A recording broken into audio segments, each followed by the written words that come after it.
మన కూటమి ప్రభుత్వం ఏర్పడి మన ముఖ్యమంత్రి శ్రీ నారా చంద్రబాబు నాయుడు గారు అధికారంలోకి వచ్చిన దగ్గర నుంచి కూడా పరిపాలన ఎలా జరుగుతుందో కూడా మీ అందరు చూశారు.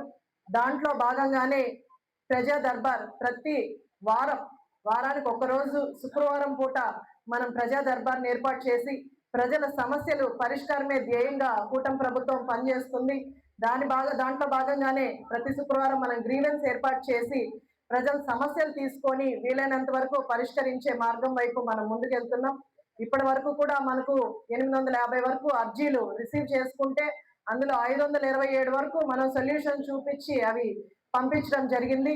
ఏవైతే అర్జీలు తీసుకున్నామో అవన్నీ కూడా సంబంధిత అధికారులకు పంపించి అధికారుల దగ్గర నుంచి కూడా మనం కంటిన్యూస్ గా ఫాలో అప్ చేసుకుంటూ అది ఎందుకు అవ్వలేదు అన్నది కూడా మనము చెక్ చేసుకొని దానికి రీజన్ కూడా వాళ్ళకి పంపించడం జరుగుతుంది.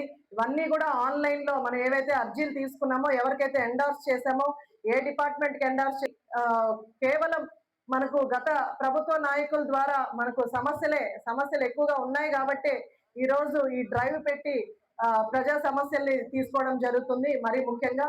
అలాగే ఈ రోజు మీరు గతంలో అలాగే కూటమి ప్రభుత్వం ఏర్పడిన తర్వాత డిఫరెన్స్ చూస్తే గతంలో మనకు అరాచకాలే తప్ప అభివృద్ధి కూడా పూర్తిగా శూన్యంగా ఉన్న విషయం మనందరికీ తెలుసు. ఈ రోజు కూటమి ప్రభుత్వం ఏర్పడిన తర్వాత అటు గ్రామీణ ప్రాంతాల్లో కావచ్చు, టౌన్లలో కావచ్చు, ఎక్కడైతే మనకు పూర్తిగా రోడ్లు లేవో అవన్నీ కూడా ఈ రోజు మనం వేసుకోవడం జరుగుతుంది. అలాగే సిఎంఆర్ఎఫ్ కింద ఎవరైతే పేదవాళ్ళు హాస్పిటల్స్ కి ఖర్చులు పెట్టి ఇబ్బందులు పడ్డారో వాళ్ళందరికీ కూడా ఈ రోజు మనం సిఎంఆర్ఎఫ్ కింద కూటమి ప్రభుత్వం ఏర్పడిన దగ్గర నుంచి కూడా మనం అప్లికేషన్స్ తీసుకొని సిఎంఆర్ఎఫ్ కింద ఇప్పటి వరకు మనకు 2 సంవత్సరాలు మాత్రమే పూర్తయింది కూటమి ప్రభుత్వం వచ్చి.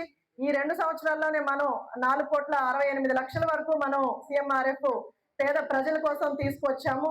అలాగే చంద్రబాబు నాయుడు గారు సూపర్ 6 లో ఏదైతే చెప్పారో అవన్నీ కూడా అటు పెన్షన్లు కావచ్చు, అలాగే తల్లికి వందనం కావచ్చు, ఉచిత బస్సు ప్రయాణం కావచ్చు, ఉచిత గ్యాస్ సిలిండర్లు కావచ్చు, ఇవన్నీ కూడా మనం అమలు చేసుకుంటూ వచ్చాము. అలాగే మీరు మనకు దగ్గరగా తమిళనాడు స్టేట్ ఉంది. తమిళనాడు స్టేట్ లో కానీ ఇటు కర్ణాటక స్టేట్ లో కానీ ఏ స్టేట్ లో కూడా మనకు 4,000 రూపాయలు పెన్షన్లు ఇవ్వట్లా.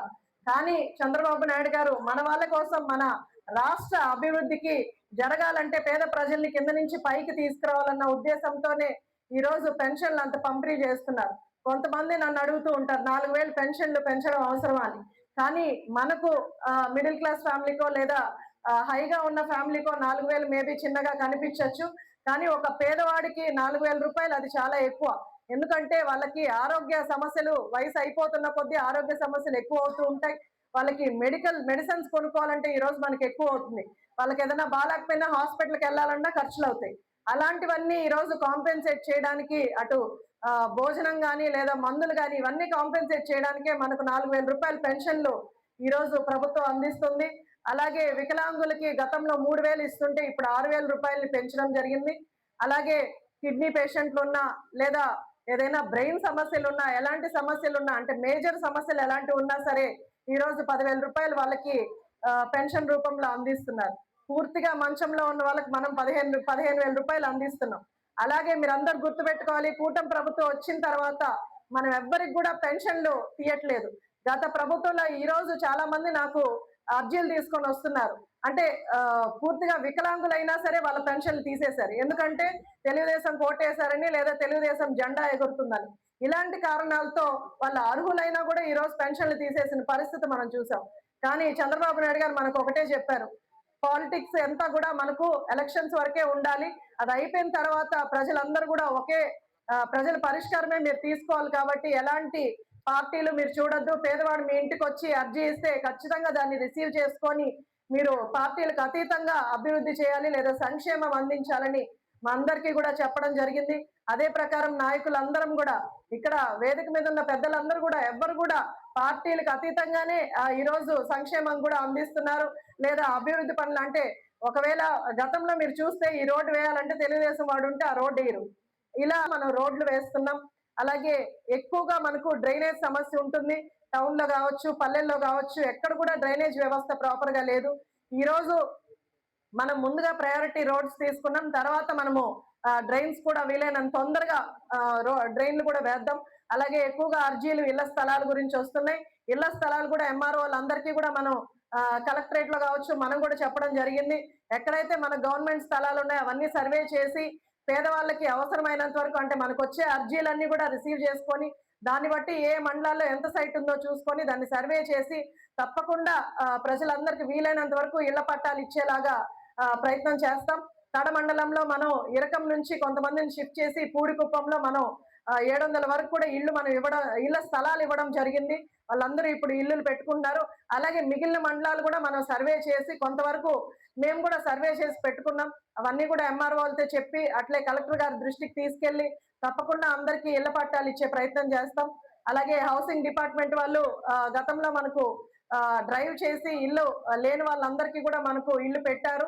కొంతమందికి శాంక్షన్ అయింది. ఇంకా మిగిలిన కొంతమందికి కూడా త్వరలోనే సెకండ్ ఫేజ్ లో తప్పకుండా వస్తది.